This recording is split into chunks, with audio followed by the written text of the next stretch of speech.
say this wrong. Neurotic. The Norwotic Trail. But anyway, so looking at all these, I think the most similar, obviously, to the trail we're working on here is the Mass Central Rail Trail. And when you look at it, they surveyed people that were actually on the trail, and they handed out physical surveys, had people answer questions. This was one of them is, you know, how did you get here? What path traveler use, how did you get to the path? And when you look at it, you see a lot of green and a lot of orange, and those are all people that biked or walked to the trail. So there wasn't a lot of people driving to the trail. This is people hopping on the trail to maybe do a mile or so ride that normally they would have had to get in their car to do.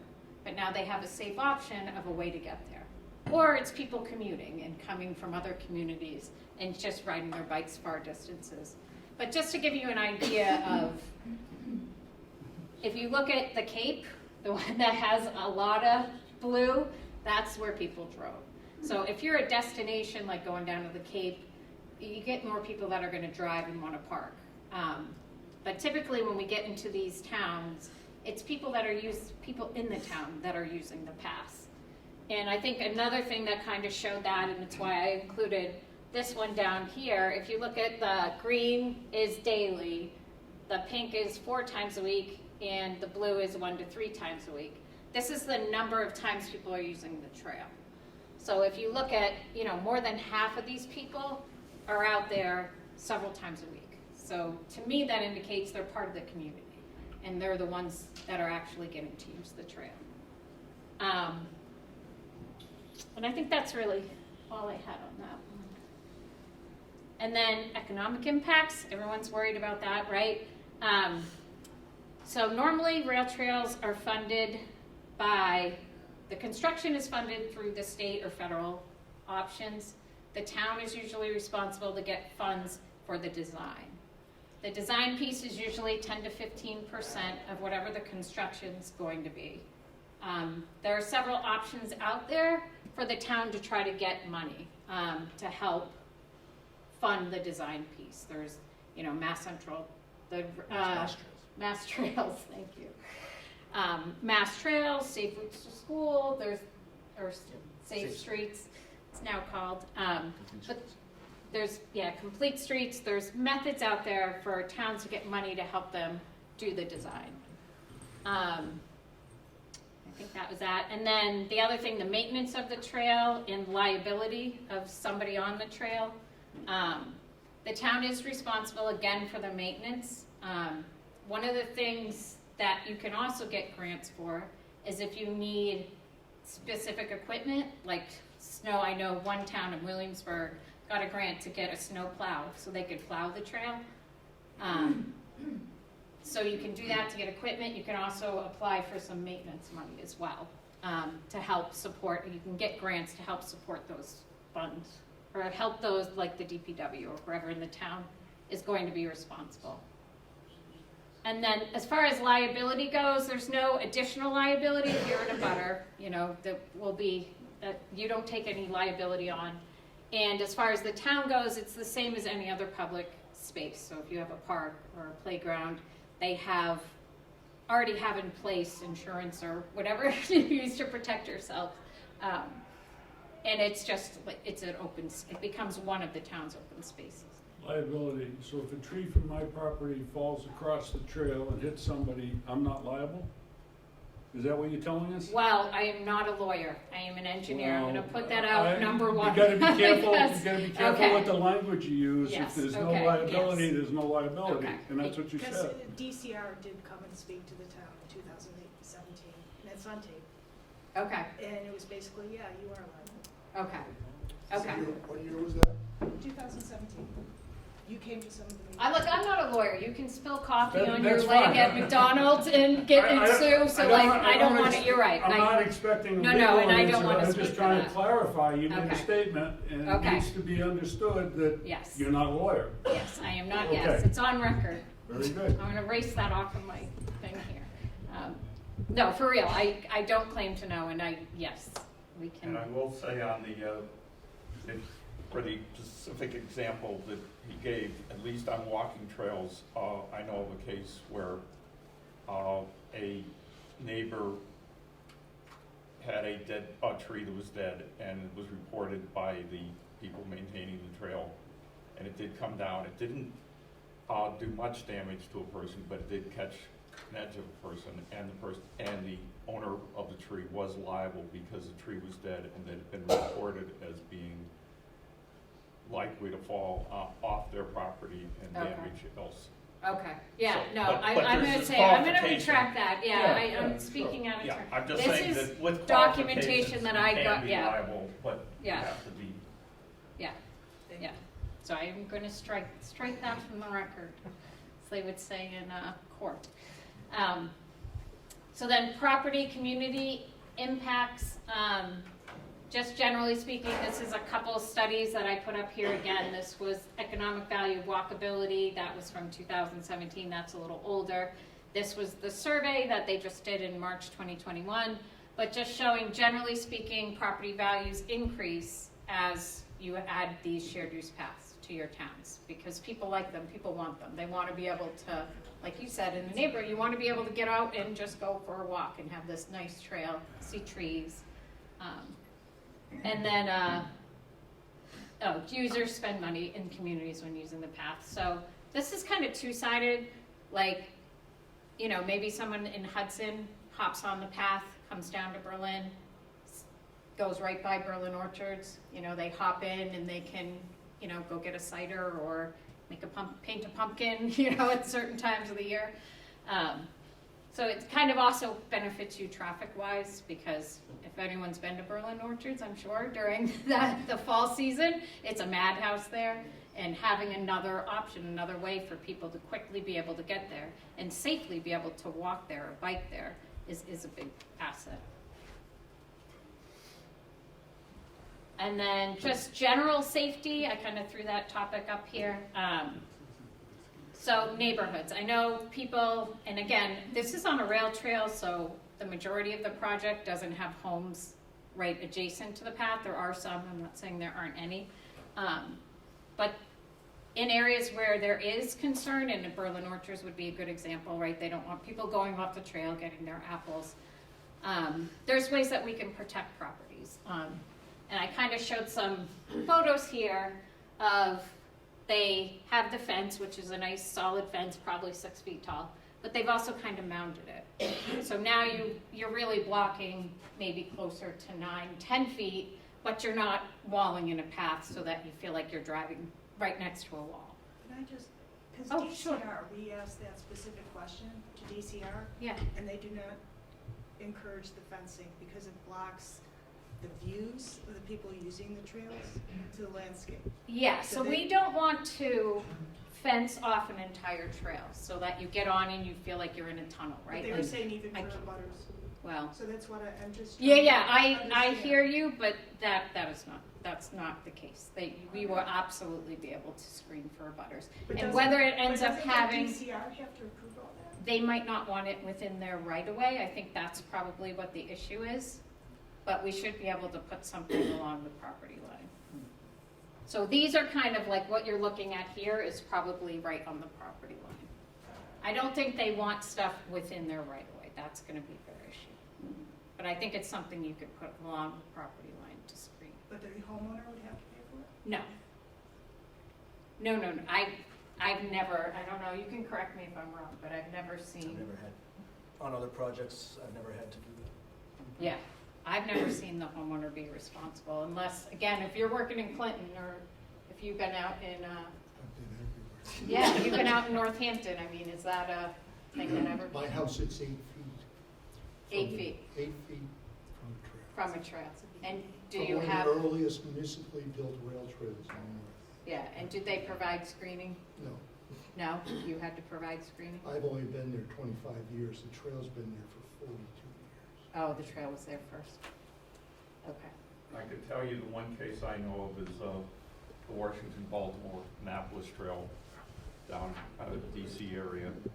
A developer came in and demanded fencing, and the trail was smart enough to put in that, yes, That's they'll what- put in the fence. I'm like, I've never worked on a rail trail where they didn't put the fence in. Well, they put in the fence, but they also put in a clause that said that if the homeowner wanted to have access to the trail with a gate, that the homeowner was responsible for paying for the whole cost of the fence on their piece of the property and for the gate and for some maintenance. And so they actually made money because the developer, which is a major developer in the country, put in, didn't force the fence, Yeah, and then every single homeowner who moved in discovered yeah, that they had to actually pay a lot of money yeah. to get access to the amenity that they were buying the house for.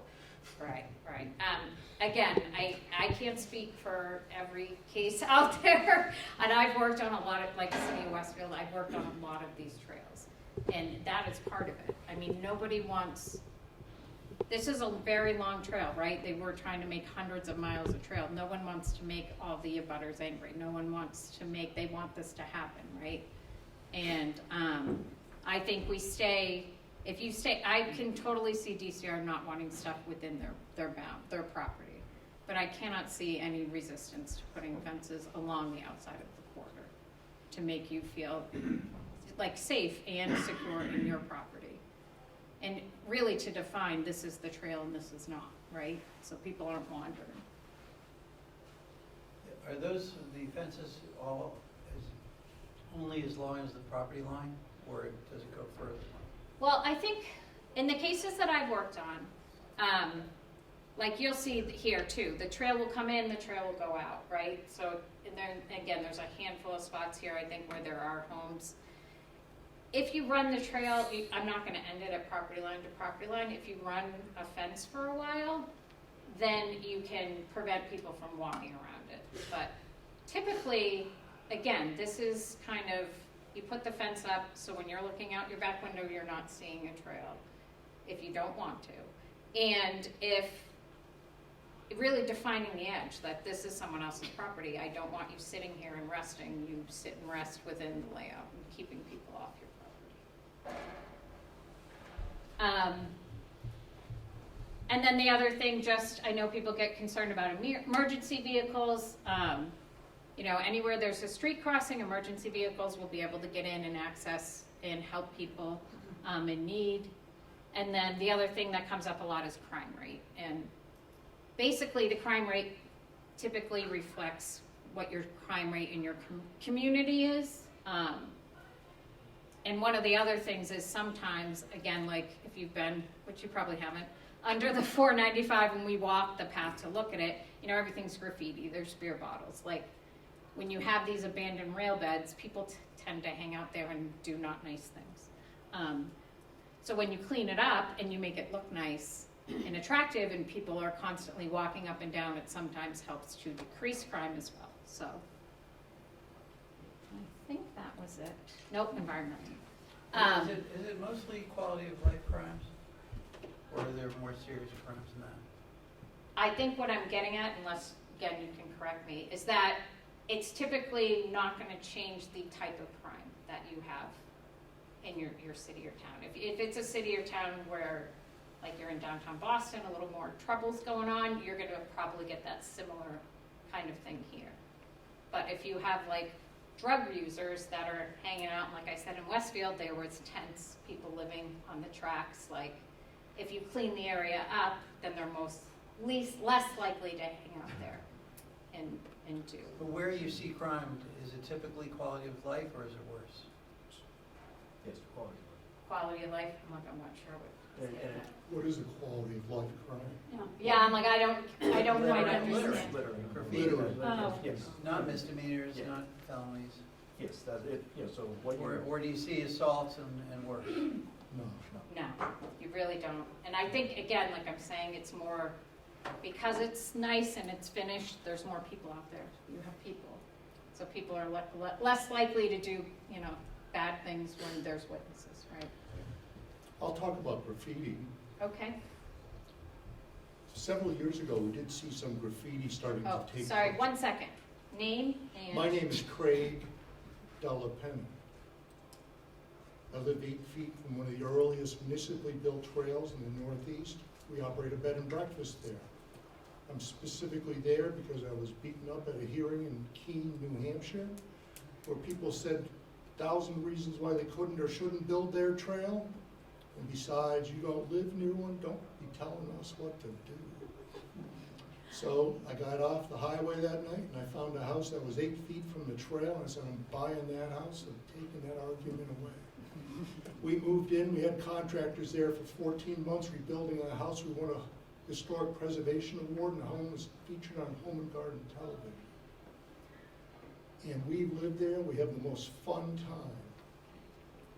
And the neighbors love the trail, and if somebody dares to put graffiti on a utility box, the neighbors, not only would they erase it, they would put beautiful art on it. When you put beautiful art on something, the graffiti artists generally don't come back. If they come back and do it twice, that will be the last time, because it gets redone by the neighbors, and the neighbors take care of the trail. The neighbors will pick up trash. There's a Trails, Friends of the Trails group there. They'll give a yearly award to inspiring neighbors who've done things to maintain the trail. In fact, they just repaved it 42 years later. Wow. Whining about maintenance, well, I've got pictures of huge machines scarifying the pavement this November coming by my house, shaking all the pictures so they're no longer square. In fact, we have a canvas ceiling. The railroad felt bad for the homeowners where we live, and they put up canvas ceilings after reinforcing the plaster side. So we see it all. Yeah. Hobos, by the way, I used to market rail freight instead of big transloading facilities. Hobos stands for homeless in boxcars.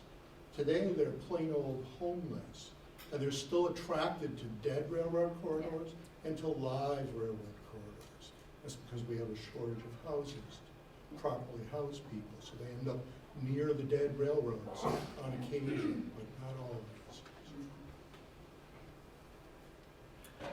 Question, and you may want to go back a couple slides that Okay. shows the segments. I think what would be helpful to know is the status of each of those segments. Okay, Because yeah, and you know what, I before you visited. do that for 1 second, why don't you, if you give me 1 minute, let me go through the environmental stuff, Oh, okay, and then fine. I think we're gonna be done. That's Okay, really, fine. I was gonna do kind of next steps, and then the I thought we presentation will were be done. over. My Yeah, no, apologies. no, I'm sorry. Yeah, no, I don't mind questions. So, just in general, out here, there's, minor wetlands, impacts that we'll have. We'll have to review to see if there's any priority habitats, so if there's any endangered species in the area, again, those areas will be protected. And then riverfront floodplain, that's more, I think, would be out in segment 3. There's no real rivers near this section 1 and 2. Hazardous materials, Greg mentioned that a little bit when he was talking. Old railroad beds that's hazardous soil. I used to spray arsenic, all kinds of chemicals to keep the weeds out so it didn't interfere with the trains. So the soil there is not in great condition. So what we do is we build the trail up and we capsulize with pavement the area that was where the tracks were, and then off to the side we try to have fill, and that's why you'll see the sections were up high, so that any contaminated soils are lower, so if you get off on the side in the grass, you've got some protection before anything is contaminated. And then just the air quality, obviously, like we said, if you're doing less trips, if you don't have to hop in the car every time you want to go somewhere, and you want to feel safe when you travel, that helps cut down on air emissions. So then next steps, and hopefully this will cover some of your questions you have here. And again, where's this trail? This is just a good picture of what your completed rail trail. This is the Norwalk. The Norwalk, all right. So this is out your way, out in Northampton. That's got a claim to fame. When that was built, it was the last trail built in the United States at 8-foot width. Yeah, we're 10 feet now.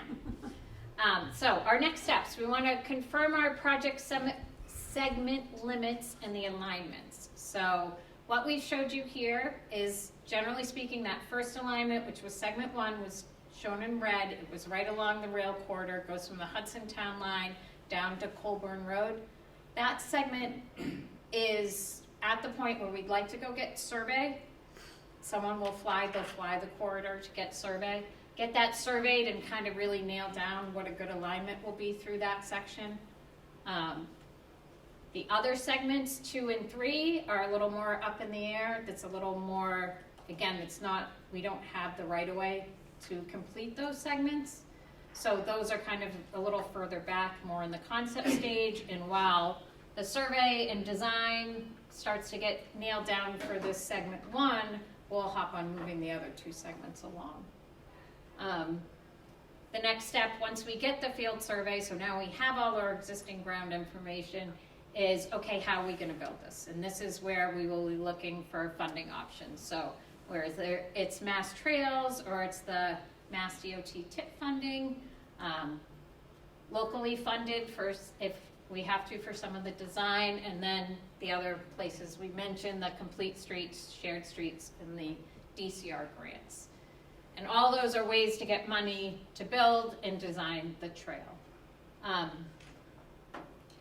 Once we've got a funding, all right, we've got some money, we did a survey, we've got a pretty good alignment set up, that's when we'll come back again. And we'll be like, okay, and we'll have plans that are designed. So it's not gonna be just a line on an aerial saying this is where we think we're gonna go. We'll have a better idea of, oh, well, it doesn't work right here, we might need to shift, 10 feet over this way. So kind of really get a more realistic alignment. Again, this is all within the rail corridor, so there's not gonna be too much variations. But, street crossings, stuff like that, we can present and show you and kind of work on those details. And then after that, that's when we would do the design documents, go to the Concom for all of our environmental permitting, and then hopefully move to construction. Now I'm done. I just have a question. In full disclosure, we had a rail trail advisory committee in 2017, Okay, and we covered all of this in more. okay. I don't know if you ever read. Okay. I've seen the document, yes, yes. Yes. So, one of the things that we were under, and we worked very closely with DCR through the whole thing, was that you had to prepare your design documents and get your permitting before you got your funding. That's Yeah. not true. It's not Well, true that's- anymore. I'm just. Yeah. So- No, and I a lot just- has changed So since that's. 2017. It's about us Yeah. understanding, it's Right. not Yeah. just saying Yeah. you're wrong. Yeah, so I think, Again, I wasn't at the meeting with Can Paul you Janicki, but I think introduce that yourself Eunice, I'm real sorry, quick? Franny Hodge, I'm from Clinton, Okay. and was actually quite surprised to learn that you didn't know what we were doing, when I've actually talked with a lot of people in Berlin about it many times. But I think I think he may have misinterpreted some of what he was trying to say. But we have gotten funding for design services, acquisition of the railroad, and now construction for the railroad. So the grants are available from Mass Trails for all of those steps. So you don't have to have all that completed. The preference probably in the 2017 timeframe was to do build rather than doing the design phase, but they've funded tons of design and feasibility studies. Tons It's of them. just new news, They- because it's been They 8 years, just did so things feasibility are changing. study in Hudson, which they paid for. They're doing the design work in Hudson, that's all Mass Trails. They did the huge feasibility study that you guys worked on. They did the design services for the work that we're doing in Clinton, and now they're funding the But the construction. town is still on the hook for a percentage, correct? Yeah, usually if you get a Mass Trails grant for like design money, There's a 80% is paid by Mass Trails, 20% is paid by the Right. town. So So the that, rest of the funding that we got, the balance for the Mass Trails grant was actually from an earmark that we got. So the town isn't paying for any of this. it hasn't paid for it. Yeah, so none of this has been. And cost including the of- survey, I think that's coming, would also Yeah. be covered under. So we have funding right now to cover all this. Is there a track record, history of isolated segments of the rail trail being built even though there's no connectivity on either end? So when you get state or federal funding, they like you to have 2 points, right? You're going from point A to point B. They don't want to leave you in the woods somewhere and you're like, oops, I guess I got to turn around and go back. And that's one of the reasons you'll see we've segmented things. If we go to get funding, a lot of times what'll happen, so I think that first segment 1, if you want to put the segments back up, I think segment 1 is like 2.3 miles. If there's not enough funding, if DOT's like, oh, we can't fund the whole thing, we look for a good stopping point. So we try to find another good spot that would actually leave people at another street or, you know. My point of the question is Hudson is a long way from getting to the Berlin town line with their rail trail. I visited the Hudson municipal offices within the past year, and basically, when I asked the specific question, what's the timetable, I got this for an answer. Yeah. Which I interpret could be 4 or 5 years, maybe 3 on the inside.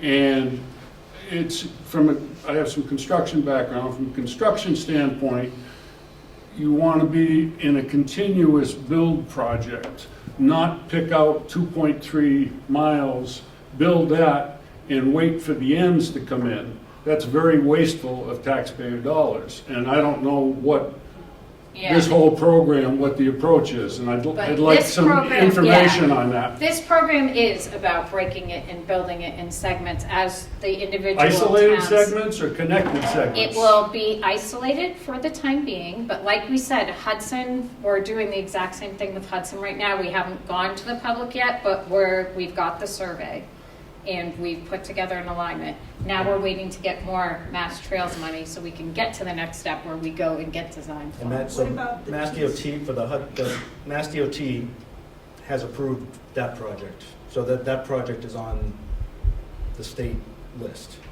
Now, what about the 2 sections that are in Bolton and Stowe? They're small. Yeah, so like I said, what we'll do as opposed to like isolating and leaving you nowhere is maybe we build the segment from, you know, Colburn up to this cul-de-sac, just for instance. So that there is a way to get on, there's a way to get off. It might be a short segment, but it's what you can fund now. And once you get a piece built, it provides you some ammunition with Mass DOT to get money to do that next segment, right? They're like, oh, you've got one segment built, okay, we'll get you money to do the other one. And that's exactly how the rail trail I showed you earlier, the Columbia Greenway in Westfield, if you ever get there, it's really awesome. But that's exactly what happened, is they were waiting for the state, and they said, you know what? We're gonna get some money, we're gonna build a piece. So they went out and they built this simple piece, and it was in a wooded area, like a field, went through like a couple farm fields. And that was probably, I can't remember exactly, but maybe 2014 or so that we built that piece. And then the city went and they got money to do another little piece, and we did that maybe in 2016. And then DOT picked up the rest and got they got 6 or 7 bridges in one contract and one huge bridge over the Westfield River in a separate DOT contract. So building these small segments might seem like, oh, but I just have this little piece, but as you get them building and as you get rolling, that's how you can get more funding. I'm just curious about. And anyone is welcome to join me. Hi. Hi, how long is that red piece? So I said About 2.3 miles. 2.3. And where it ends, it doesn't end in Hudson, it ends in Bolton. So No, it's gonna end, right, there's like There's a section between Hudson and Berlin that is It's not very long, It's but not it very isn't, tiny it section. isn't It's a long. tiny, Yeah. and that's what I'm asking, because if you're gonna connect. Yeah, I mean, and those, you know, we can, and again, we can look at these things as we get there.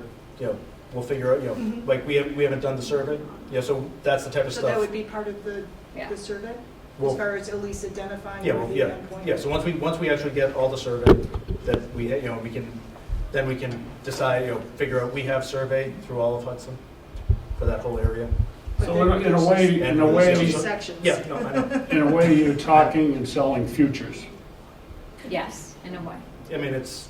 Okay, and I just, yeah. that needs to be clear, Yeah, yeah. because As a like I said- taxpayer in this community, Yeah. I know once the rail trail goes in, the police department's gonna want more equipment, they're probably gonna want more The highway's personnel, gonna need more highway. There are all these other costs aside from the actual involvement in the construction of the rail trail, and that's not being addressed here at all. So just in general, and again, this all depends on the type of funding, Mhm. that you're using. So, for instance, if you use Mass DOT funds, so if it becomes a TIP project. So that's how Hudson was doing their piece, and various other pieces have been done. You're talking from the time it starts, you're talking a minimum of 5 years before construction would start. So just from a timeline, if Right, if it's Mass Trails, because it's not Mass DOT controlled or whatever, it's a quicker process. If it's locally funded, it's even quicker. But all of these different funding mechanisms have different timeframes that go with them, and the TIP projects are the biggest because that's the biggest source of money. So obviously because it's the biggest, most money, it's the most review. So it extends everything. So and that's kind of how, and I get your point from not from the construction and the segments and doing, it would be great if we could just do one project and just roll across the state and just keep going. And unfortunately, that's just not in the cards. So we have to kind of, each town, and this is, one of the issues with Hudson and Berlin. It's two different MPOs. So if you're dealing with the state, you're pulling from different sets Two of different money. counties. Yeah, exactly, yep. Right. So it kind of that makes it difficult to do that and to kind of issue combined projects. So, but it's like that's kind of how, when you get these bigger segments, that's usually the most cost-effective way to do. Yeah, and just for instance, like we had up there the 33 miles, which was from our feasibility study in 2019, I think, and you said at this point there's now 66 miles. Or 63. So it's happening, like this is an initiative for the state of Massachusetts. They want to use this old railroad corridor and revamp it and have the Mass Central Trail. So if you want to hop in your bike in Boston and go, I'm actually working on the next piece from Northampton through Williamsburg. So we're getting one more town over. So it's a thing, and DOT is funding all that construction as well. So Let me just point out one thing. We'll zoom it up in altitude here. Within 150 miles where I live, taking out all of eastern Mass, all of southern New England, a little bit of eastern New York, this is the densest network of dead steam railroad corridor in North America. There's over 200 projects underway right now. In Massachusetts, the fastest trail that ever got built was 6 years. That was the Ashenwiltucook Trail, another unpronounceable, unspellable name. yep. But it's almost like kindergarten, because they've set up mass trails to fund these projects, and it's like kindergarten. They have 39 priority projects. How could that be? It's almost like getting a certificate of achievement to get your grant. This is really not good. We, Mass Central Rail Trail, the Water Network, we have an e-newsletter that goes out to 15,000 people and policymakers every month. Maybe sometimes we're late. But this is big. This is, people are chomping at the bit to get this done. This is going to connect, just this one trail is going to connect with 18 others. She's talking about Westfield. What is that? Well, that's the longest interstate trail in New England, from New Haven to Northampton, passing through Westfield. It had 16 different names at one time. We don't do things regionally. We do them balkanized down to the smallest possible thing. It's very difficult to do things here in New England. The federal rules say that you have to end at a road, as she said, and it's very difficult. Sometimes, one project I was involved in when I was a sub-consultant sometimes for VHB was the shortest rail trail project ever under development in New England. 1/4 mile in Manchester, New Hampshire, going through the big process like this. My role was to write a historic narrative about the Piscataquag or the Squag neighborhood. And it won a Historic Preservation Award. They were so enamored by it. The trail is built out now. But these things get balkanized down, and it's really difficult to do. But what we're building is not like anything else in North America. These are not built on obscure coal mine branch lines where no one lives. These go right Yeah. past people's houses. You know, this is That guy, and actually, transformative. oh, sorry. And the guy behind you, if I can grab him first, yeah, you. Yeah, because he's had his hand up probably since I stood up here. My name is Dave Burke. I've lived in town for 25 plus years on Coburn Road. And a couple things, I mean, obviously we're just kind of scratching the surface with things here. Many discussions are in front of us all. That's a good thing. But, you know, this town, it seems like I got here right before the last push of development came to visit Berlin. And it put a lot of pressure on what once was quite a small town, you know. And one thing that this town has always been sensitive to, and culturally it still is we value wildlife and we value our open spaces. You know, you guys talk about graffiti and tents and broken beer bottles and stuff. There's a little bit of that, but there's not much. There's nothing that we're not managing. And I don't think there's anyone out in our community that lives to do those things, you know. So when one would take into account the amount of pressure that we've sustained just through the increase in housing and taxes and new roads, you know, we're ready for a green project. And when you hear a rail trail, right, it brings up this rustic, you know, image of a, you know, maybe even a little cowboy riding around, you know, and I don't know, it's just kind of cute. Yeah. It's really just like you called it, it's a street, it's a streetscape. And that was your term. And it runs right through, you know, what is in some senses the heart of town. It's proposed to run parallel to 62, which is a very, very busy roadway. It was not as busy when I first got here. I haven't really been there that long. 25 years isn't that long. But yeah, I think what I'm looking for, right, I'm searching for, as an abutter, is, and I have a background in wildlife biology. I happen to be a wildlife biologist, among other things. But what is in this trail, in this proposal, and at the end of the day in this project, how's it going to benefit wildlife? Yeah, and I kind of got rushed through my last environmental slide, so I And that- apologize. Let me just, But- I know I appreciate you because Yeah, but it's There always a too. big part of what we do. it's Yeah, not go just ahead. rare and endangered species and species of special concern. Yeah. It's, you know, things like the ruffed grouse and the, you know, whatever, that's a game bird, but it seems to be vanishing in this town. I'm aware of it, others are aware of it. We want to see something that helps out the wildlife too. Yeah, yeah. So I got a picture of fox right off the rail trail. Foxes are plenty. Lots of foxes. They love rail trails. But It's Yeah, called just- right, just- it's a major deer run in town. Yeah, and just quickly, one of the great things about the fact that you still have a rail out here is that we're not going to be cutting down forests to put this trail in. There is a set designated area out there right now that is wide enough to fit a bike path. That is not, there's no wildlife there, and if there are, it's weeds, because, like I said, there's a lot of, I beg to differ. I did do. I mean, I'm sure there's sections with grass, but this is not, No, it's a major deer run. It runs right behind our property. It's not And there's just deer. wolves, and there's yes, all but sorts of they're wildlife. going to be, yes, I'm not saying there's not wildlife in your area. What I'm saying is where the tracks are, right now, you have rails. Some areas still have ties, right, in the ground.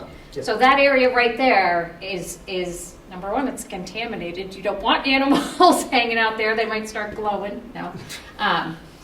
But, you know, this is an area where I'm not going through a pristine forest and cutting down, you know, 1 million trees to get a trail in. This is an open area. And you guys can disagree with me No, I'm about not nature, gonna disagree. the value of nature. I'm gonna add a point. But, what, yeah, in 1 second. So you're taking an area that has already been industrialized, let me put it that way, that used to hold trains, and it was for travel. So this gives you this great area where you can get into earth that's already been disturbed once. We can cover it over so that there aren't bad chemicals still out in the environment. They're encapsulated, so it makes a safer area. And people get to enjoy nature on a nice, like, if someone's in a wheelchair, they can't walk through the woods. But you provide this kind of access for someone who's handicapped or even like a cane, like just has difficulty walking. It gives them a chance to be with nature as well. Can I ask So- two easy questions? more- A survey.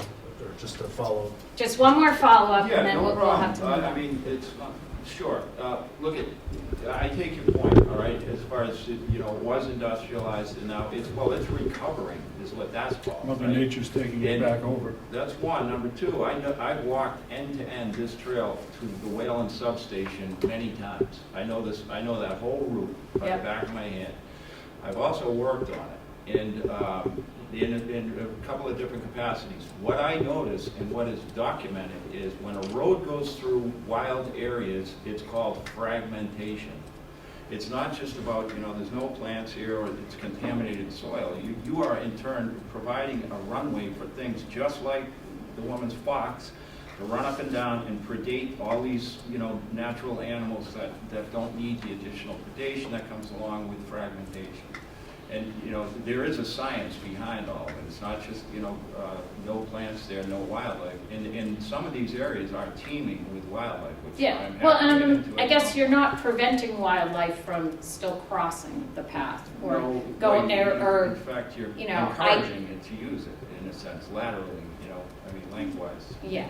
It's a kind of a long story, but I'd like to talk with you more about it. So I'd Yeah. like you to finish as well, and I want to Okay. hear what you say. And I think give the gentleman the blue shirt, he's been, yeah, hi. Hi, Glenn Crancy, I'm from Sudbury, and Okay. I'm also in a butter. And I've been interested in this project for a long time. I've been in Sudbury for over 40 years. And it's gotten involved in looking at what the impacts of this project are in my town and other towns, and I think I can address a couple of things. Yeah, the wildlife thing is complicated. We, along the Eversource project, a lot of work was done to look at turtle migration. And what we found is that turtles can't get over railroad tracks, and that it actually, the old tracks existed as a barrier. The ties are loaded with creosote, the ground has arsenic on it, so by removing the ties and removing and covering the ground, you eliminate those poisons that are especially important for amphibians. Somebody asked about trail maintenance, and we did a survey of all the towns around us, and none of the towns, it's not expensive enough that there is a separate line item budget. Best estimate we could get is about $10,000 or $15,000 a year total for all the maintenance involved, and that includes mowing. There was special equipment ordered by one town, and that was a bicycle for the police. And then there was the question about dead-end trails, and if you go Yes. west of here, there are similar communities like Hardwick or Ware, and they have segments that go from like a roadway to a roadway, but it's disjointed from the other segment. Right. But people love those segments. They walk or drive to them and use them. They walk up and down in Hardwick, and you know they know one of these days will be finished, but they really enjoy it. And what we keep hearing when we talk to people is that it's the only accessible place that they can walk in nature. There's no other place they have in town where they're able to just get out and walk, and that especially pertains to older people or seniors. And you know, it's just something they don't have. Yeah. I keep thinking about these towns because the population density of Ware and Hardwick and Palmer is pretty similar to Berlin. Yes. And, you know, some of the same concerns are raised. I guess the last thing I'll mention is this whole idea of, you know, what type of fence do you want in your backyard so you don't see it? This was a huge issue in Sudbury because it's pretty dense suburban housing, and, you know, everybody said, I want this. And then as construction got closer, they wanted this. And now we're at where the rubber meets the road. It's going to be paved this spring. There's not a lot of fence going up. A lot of people are saying, maybe I want some bushes, maybe I want nothing, maybe I want access to it. So Yeah. I don't know. It's interesting how we see communities that used to be really resistant, as Craig said, Yeah. and then after a while, people realize that this is something that benefits Yeah. all of us, and it starts benefiting everybody as soon as it opens, even if it isn't all hooked up yet. Yeah. So two easy questions. When you say survey, do you mean survey lot lines or survey assess? We actually go out and get the existing ground. So we get like a model of what the existing ground is, what the grades are, So you you're know, not if talking- there's a pole or a pipe, that kind of You're not stuff. talking about a survey like lot lines, So- what a surveyor It will does. include Yeah. lot lines as well. So we're gonna have to get the existing railroad right of way. We'll have to survey it based on the monuments and everything that's out there. And we'll end up doing the property lines for the abutters. And that's, you know, because the intent was to do this based on, you know, Mass DOT standards, which is what their requirements are. And the future development is all asphalt, or some of it's gravel? Right now it's asphalt.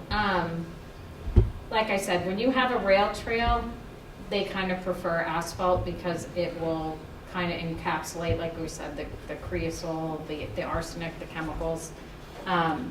If we get off the rail trail, off the railroad right away, those are areas where we can look at gravel and other alternatives. The pervious pavement.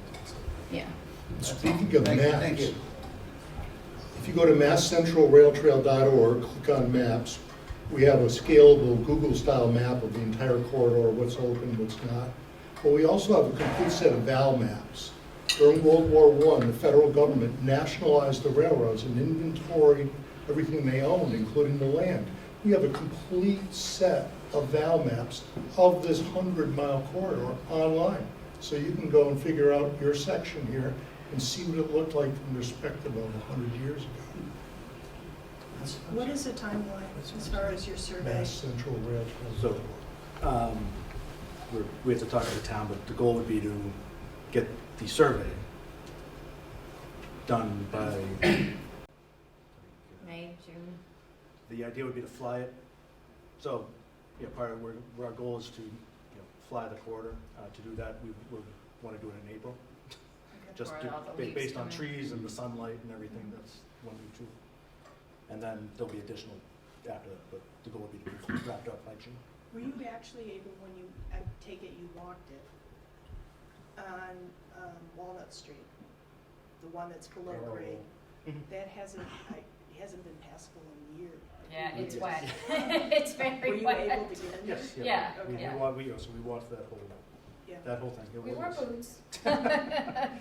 But yeah, it's wet in there, and the hope will be to get it to the side, and there was a couple pipes we found that maybe if we replace them or clean them out, the drainage will start moving again and But kind of that would support the almost need like a wetlands. boardwalk or something to. And we've. Yeah, and we can do Yeah, that. and we've done that. And as part of the survey, would it be like cost estimate coming Um, out of it? So the goal, you know, once we get the survey, you know, then there'll be, the next step would be to lay out everything on the survey, you know, so that we know what exactly it looks like, where the drainage, what and stuff like that. And once we get to that point, then we can generate we have general ideas of like, it's a certain dollar amount per Yeah. linear foot. And part of the survey will be also taking into account like the 100-year floodplains that exist. Those and- will get, so the survey itself is literally just collecting the data, building the base plan. We will also send out wetland scientists to go flag wetlands, and those will get added to the base plan. And then that'll get added, the buffers will get added, the floodplains. I know somebody who'll be checking the flags. Yeah, that's all right. You're more than welcome. If the trail is 10 feet wide, what is the width of the construction path? It depends on how they do it. It's really, I mean, it can be. What happens when you run into ledge on both sides? Is there blasting? I wouldn't think there's, from walking it, I would think that blasting would not be required. Where we're up in the air like that, the top is usually wide enough to fit the path, because train tracks, I think the ties are 9 feet. Correct me if I'm wrong, maybe 8, 9 feet. They're 8 to 9 feet. Yeah, 8 to 9 feet, I yeah. work for That's what I railroad. thought, yeah, I'm like, If you stick to the 14 feet, it's wide enough the Yes. entire way. yeah, so that we shouldn't have to do any major grade changes if we can stay onto the rail. But it's the end at Coburn that's your biggest challenge. Yes. Right, And so then, And that would be- and that's kind of what, so what we based all this on is available LiDAR data. yeah. You know, so once we get the survey, then we can actually figure out what exactly that is Yeah. and what that For is. And people worried about the Typically, ledge, when they build it up like that, when the railroads went out and built it up, it's not ledge, it's, the ballast, fill the that they brought gravel in. you see yeah, is about 14 feet wide. yeah. I worked as a, Yeah, I worked in a track department. as yeah, a- yeah, no, it works as perfect some for our engineer 10 feet, training gives for a us while. 2-foot shoulders. and- yeah. I have a question and a comment, but the question first, maybe you already mentioned this, but how do you plan to terminate on both ends on the end of Coburn? There's gonna be a parking lot there, or how would it?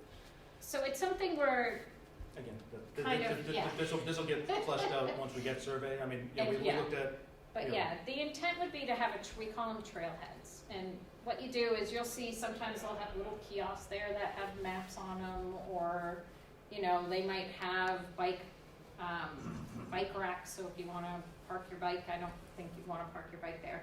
But, and then maybe a handful of parking spaces, kinda like you see for like, especially in Sudbury, all the trails, right, a hiking trail, the they Southborough, have. you know, so like, I don't know, for Southborough, if you drive through the like Framingham Road, Boston Road intersection, you have the Sudbury Reservoir trails all through there. There's a gravel area. But those are good sized parking I mean, spots. that They're good one's- for 20 or 30 I mean, cars. that one's there, yeah, it's like, then that's Yeah, not. yeah. Yeah, no, this would be more of the smaller scale, like for hiking trail, Okay. kind of, Okay. but again, this is up in the air. This is a spot we see as an opportunity. And that's why when I tried to talk about parking, these are like potential areas where we could add parking. I think, you know, we have to determine if there's a desire. So then my comment is, I've lived on a rail trail, lived on the Bruce Freeman for, I don't know, I guess it was a little bit shy of a decade. And my experience is very, very different than how you guys described some of yours. Other than your comment that the neighbors and the abutters had to do the maintenance and clean up after folks. They didn't have to do it, they wanted. Well, it was either that or move out. I'm actually, it sounds like I'm against it. I'm actually for the rail trail, and I thought it was a good thing for the community for sure. But with that said, living there, it was very hard on the abutters. And we lived in a cul-de-sac that actually, so I didn't actually abut it. I was on the cul-de-sac. I was 3 houses away from the trail. So I didn't even get to vote on sort of fencing and that type of thing. And there was no parking allowed in that cul-de-sac. And there's supposedly the police were going to monitor that. And this is in Chelmsford. This is Blaisdell Road on the Bruce Freeman. But what happens is you have, I think in the first year it was open, there's like 200,000 people that came that first year. You know, it's been a while for me, but there's numbers, but I think now it's 800,000 people regularly use that trail. So I know it's significantly worse since I left. But what happens is you've got people that come in, you know, for a bike club or even the mother's club with their, you know, little children and so on. And they come in to park and there's only 4 dedicated spots. So then what they would do is park along all of the adjacent, any place that they could find. And so if anybody who's been to a you know, parade in town with maybe 1,000 people and you see the litter after that, you can imagine what's happening every single Sunday in your neighborhood. And it wasn't that I was against the real, I loved it actually coming in, and it definitely increased my property value. But I definitely moved because I didn't want to keep up on the maintenance. And I was the one keeping up on the maintenance. And all of my neighbors were. In fact, half our neighbors definitely moved within the first 3 years of it. As far as fencing goes, what's interesting is we had two choices. So it's either a short one or a really tall one. But if your neighbor chose the tall one and you chose the short one, or vice versa, you chose the tall one thinking it would be privacy, and the next one down did the short one, that was just a cut through for people. So everybody has to have the same fence, or there's no point of having any fence. And, you know, it's like any graffiti you mentioned. You know, my experience is that we were out there cleaning up phallic symbols literally every couple weeks. And so I'm for it, but I think lessons learned in the other communities is that we have to plan ahead. How many people do we expect to come here? 200,000 people in that first year? It's a new trail, we're gonna have a bunch of people coming? Great, that'll be good for town, that'll be good for economic development. Where are we gonna put that parking? Can we put it maybe towards the center of town where they can do some other stuff in the community versus putting it on a dead-end street that the neighbors are gonna have to take care of? You know, and then I own that farm that's on that corner right there. You know, we have large animals. Yeah. And I know for a fact, just from the property that I had before, it doesn't, yes, out of the 200,000 people, maybe there's only 1,000 people, or no, maybe there's only 50 people that are gonna be the troublemakers. But 50 people can make a lot of trouble really quick. And so I definitely am worried about how am I gonna protect my horses, how am I gonna protect my goats, how am I gonna protect my dogs, how am I gonna protect, you know, the life that we came to Berlin for. So I'm for this, but I would love to hear more details about what that parking is gonna look like, how we're gonna maintain it, and then from the community side, how are we gonna fund taking care of that litter in the graffiti, aside from what you said, it's up to the abutters. We have to have a better plan than it's up to abutters. We have to have trash cans. We have to have the people that are gonna go there regularly to empty that. Yeah, and we also, because people park at St. Joe's on 62, they cross the road and they cut through our property, even though we have no trespassing signs up. And we deal with a lot of aggressive dogs, unfortunately. People do walk those tracks, even though they do have tracks in them. Yeah. And we do not have a leash law in town, so it can't be enforced. So that's other concerns. And because if you go to Gates Pond, if you're familiar with it. Yeah, I love Gates Pond. And people bring their dogs from as far as Framingham and Cambridge to walk that trail with their dogs. Yeah. So, you know, it's not, it's litter, but it's also making sure that people are using it. But Gate Pond, it does say leash your dog. But they don't. I know they don't. But I guess my point is, I would love to, I was hoping tonight to hear more answers along these lines, and if we don't have them tonight, that's fine. Yeah. But I'm hoping as we develop more, it's not, I mean, it definitely, I'm hearing a lot of good things, and I am actually in support of the trail, I really am. But I really would love to hear more about how we're gonna approach this, instead of just hoping it doesn't happen, which is going to, and then leaving it to the abutters to deal with it. Yeah. And I also think that's- working with the abutters Yeah. versus treating us as the enemy. Yeah. Yeah, and hopefully If that we was have clear, concerns like, when we from- went over next steps, that we're here to give you a general But idea, it's not right, like of what's we're- going on. We are. Because the last time they met was 2017, right, it was a long time ago. Sure. Might not even be the same people in town, you never know. So we're back here to say, hey, you know, we're back, we're doing the path. You know, our next step is to survey that segment one, because it seems very buildable. And there are a handful of properties like your property. Like I said, we looked at maybe going down there. Oh, wouldn't that be neat? Oh, no. And, you know, as soon as we walked it, we were like, nope, not happening. We don't want to get people to walk by your horses knowing. I mean, I think at Berlin Orchards, I know someone that went to pet their horses and got bit in the arm, because horses they're kind of domesticated, but they're wild animals. If you're poking at them through a fence, they might bite, right? Like, so that was kind of like why we dismissed that. But yes, the goal is to get survey, make sure this is really feasible. And then once we have that and we have this preliminary path laid out, then we're like, okay, what can we do at Colburn? Like, you know, how much flat area do we have? What is the desire? And then we come back and we'll have something laid out, and you guys talk about it, we say. And then I don't want we'll parking have more there. of those, more of the answers that you're looking for. That you're looking for. More specific, we can fence this off, we can do this. Or this needs to be fenced. And again, I just want to mention that, you know, Hudson is working on their thing, and Highland Commons is not far. There's a hotel right there. You know, I don't want to push somebody's problem on somewhere else, but they have large parking areas all along that side. So if that part gets up and moving, there'll be places for people to park that make more sense. You know, coming off of 495, you just bang over and park. You know what I mean? So I think there's more logical places to park than we can find in this segment one. And if that park and ride, if we can make that grade work, that's one thing we'll find out when we get the survey. That's a great place to have people park. That's a very busy place. It's full. Yeah, I know, it's, yeah. Might need to Very expand busy. it a little bit to fit Forget room about in it, there. forget But about it hopefully in the like fall and weekends. and the weekends. Oh, it is that on weekends Yeah, as well? It's not just a I've never commuter? seen it when it wasn't full. All the time. Especially a Patriots game. Well, yeah, yes. It's like the mall on Christmas, or used to be. Yeah. Hi, go ahead. Hi, these have been great comments. I'm not from Berlin, I'm from town to the east, and so I'm kind of excited about the prospect of coming out and seeing your horses actually at a distance. It's just such a special, it'd be such a special experience for me and my girls to be able to do that. So I'm excited about that. I agree, ideally you build this trail out slowly, methodically from the east out. It doesn't always work that way, but that's, you know, I would like the distance. You know, I wouldn't drive here and park unless it was at a big parking lot. I have a question for you all though. Do you the experts here from HB, do you have a preference? Do you have are you leaning one way or the other in terms of segment 2?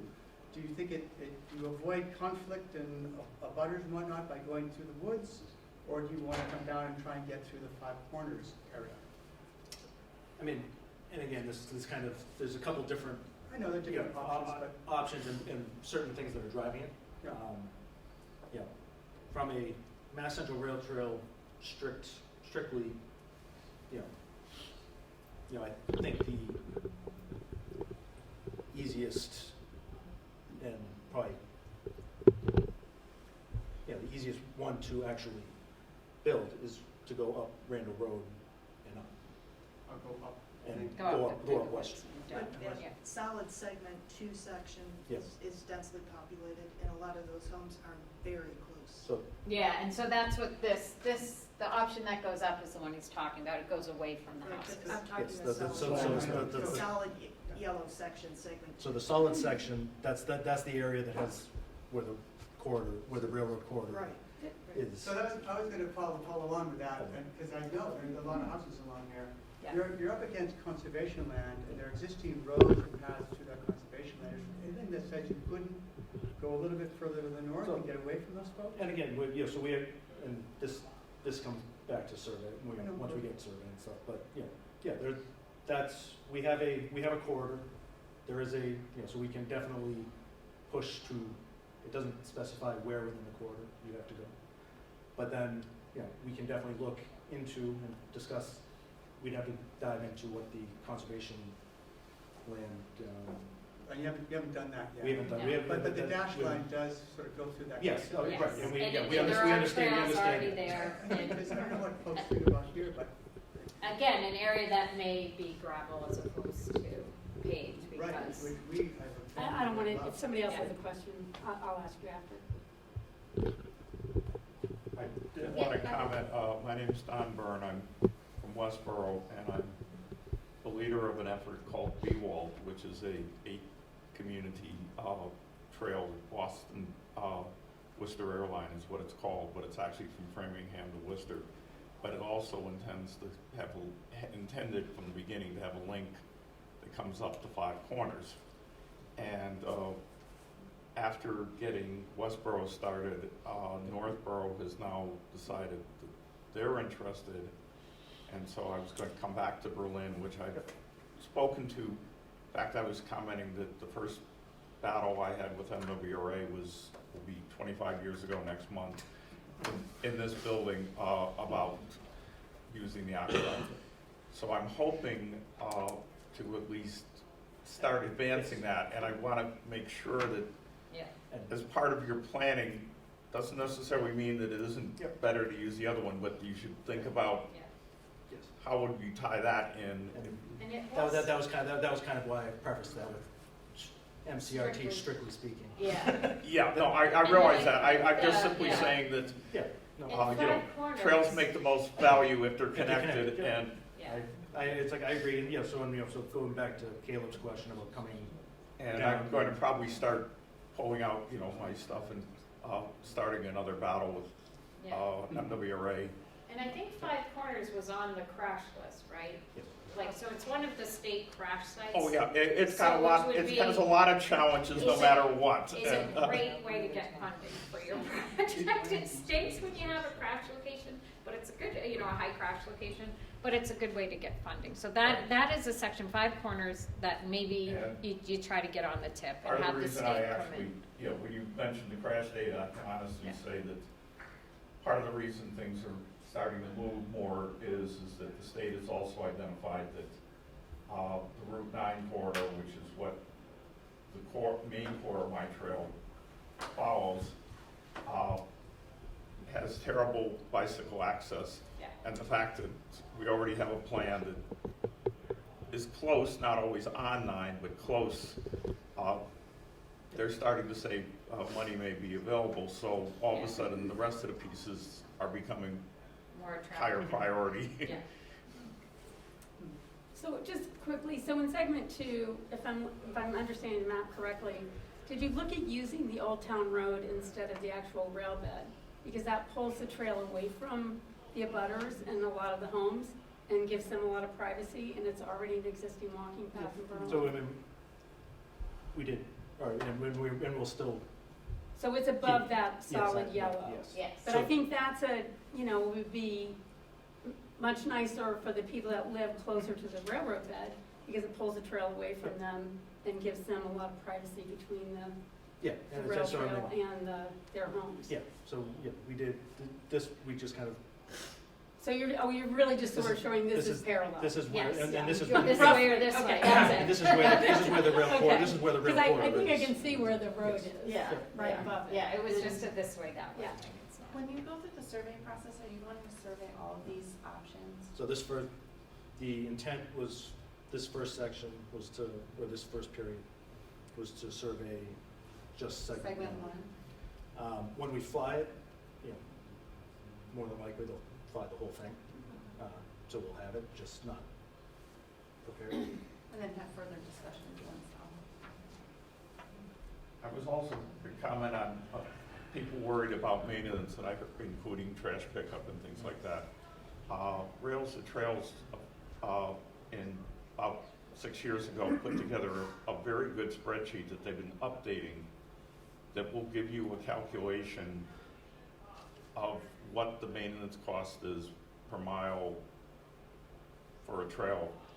And while it sort of pushes it on the high end, and they admit it's on the high end, at least gives you sort of a bound to say, this is what you would expect.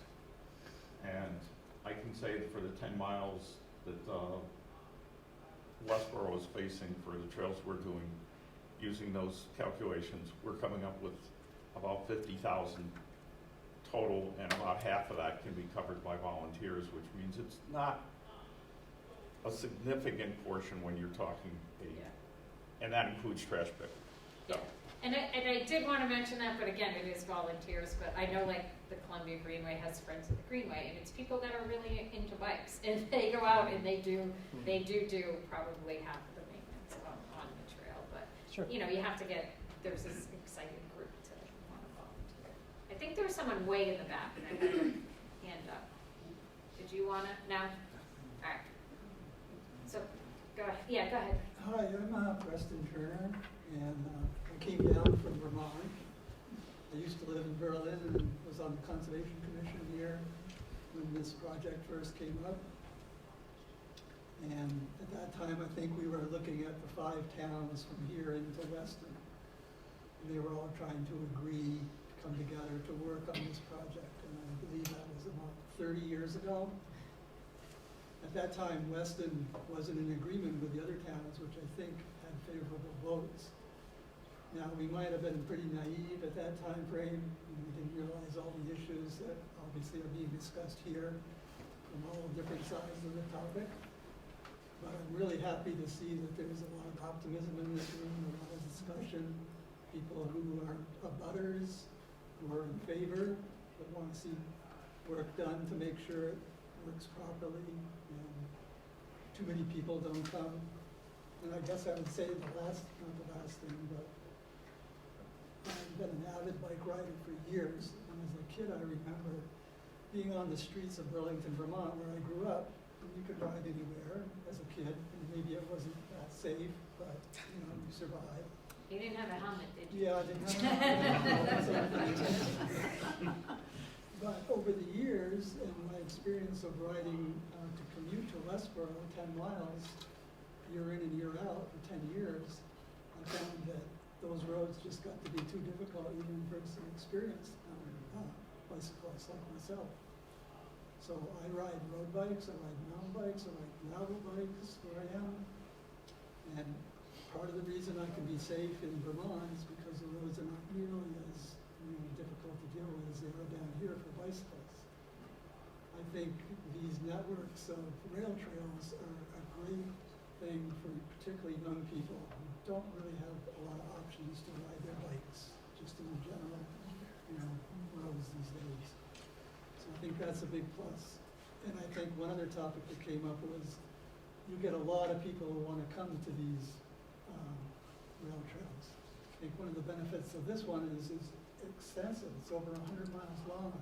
You're not going to get everybody coming to one part of it and all showing up 200,000 at a time to ride it.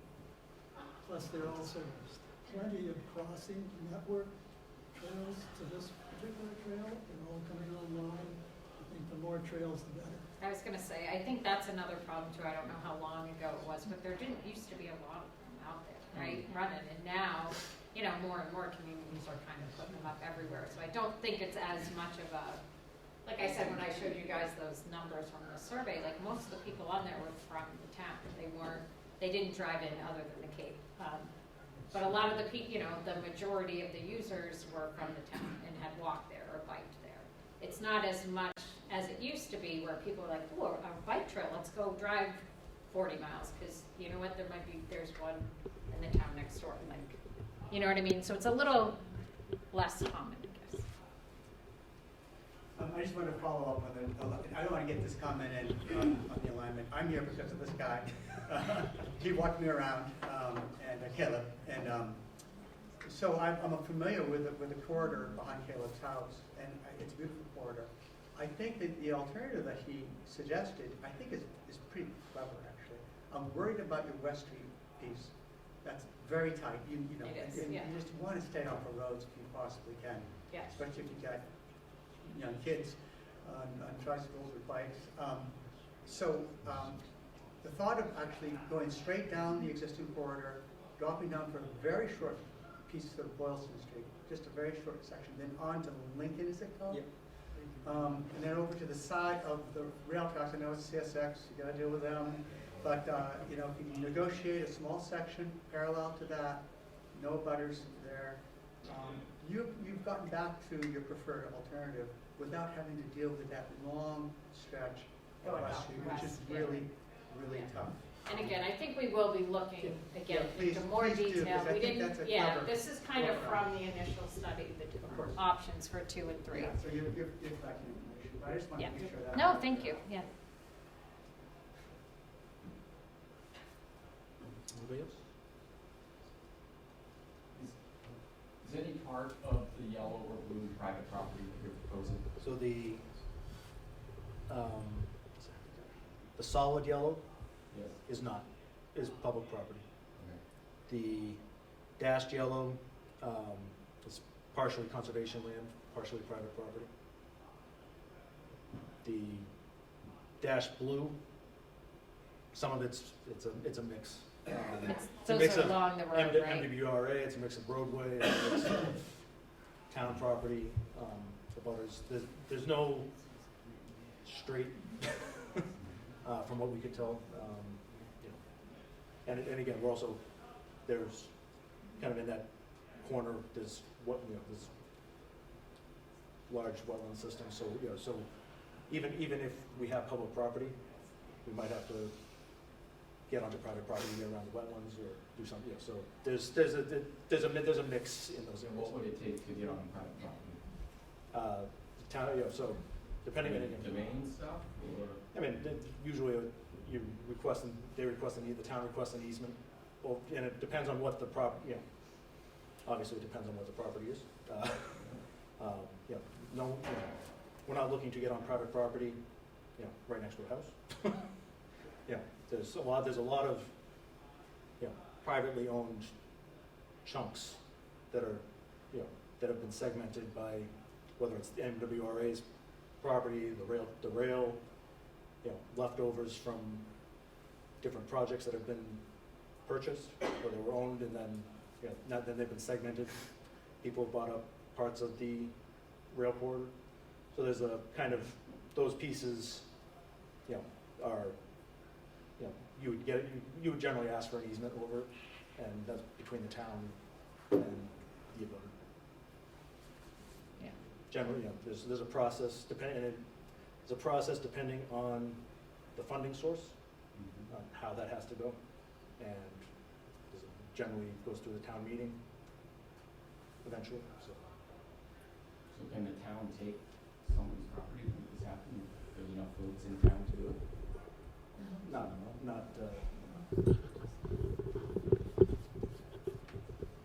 I would say unlikely, right? Everybody's Very talking, unlikely. everybody's talking about. This is a community project, this is Bike something. traffic, what else is allowed on the rail trail? Because at one time, in an old document, and this may be outdated, but horses and other things were gonna be allowed on it, and 10 feet wide is not very wide. So I'm just looking for clarity on foot traffic, vehicular, bicycle or other, what else is sanctioned for use on a rail trail? I mean, it depends on, it depends on the rail trail. The mass, I don't believe horses are allowed on this trail, but it could be, I'd have to go back. Well, and you double check. have to add a 6-foot. I was gonna buffer say, path. if we There's not do enough width. horses, you don't put them on the bike trail, because no one wants to it's a drive separate- through what horses leave behind.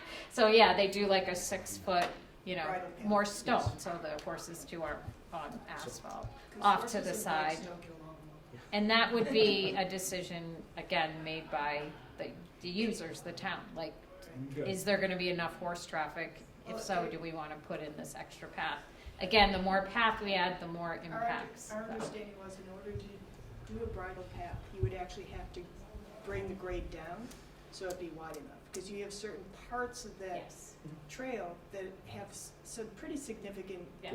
grade on either side. Yeah, and that's kind of what we talked about. That 14 feet is probably as wide as the top will get, Right. and then it slopes down. So yes, that would cause a lot more Disturbance. impacts. Well, we're fortunate in Berlin, Conservation Commission has done a good job at securing a lot of, I'll call it forested land or, Yeah.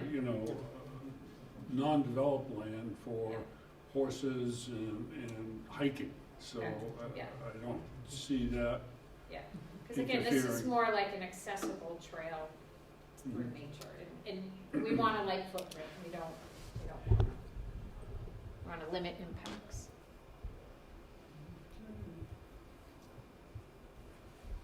Good? Anyone else? All right.